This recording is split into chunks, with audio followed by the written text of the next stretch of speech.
parrot. Yakaziswa kuti mangwana ni good morning. Masikati good morning. Manheru good morning. Saka vayangoonera munhu kana ari manheru kuti good morning. Kuva ari manheru zvavo. Zvakafanana nemunhu ane maparo mazhavaafurika.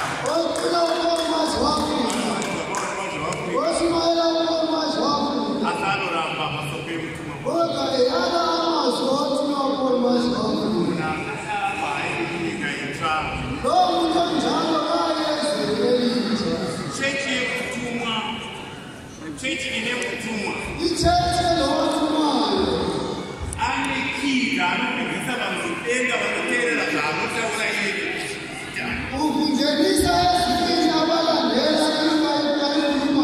Hapo yedu kii dzina Paulo Mwazha waAfrica. Ndiye une makii. Ndiye wagadza kuti Alfred Shamisa Mwazha ndiye anokutungamira nyika dzese.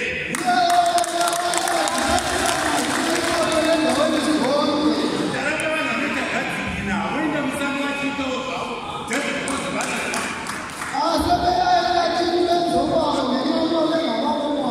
Afrika yedu musava nengende vataura zvakanaka zvinyoronyoro huyai kuchechi nekuti kii dzina Paulo Mwazha waAfrica.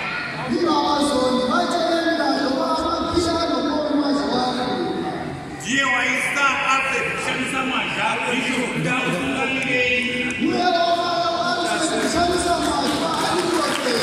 Udzai nyika dzese, udzai munin'ina wangu kuti awanda nevese vanomuteera munyika ino. Nyika itsva haiendi nekutenga mabhishopi nemari kuti davo kubhanga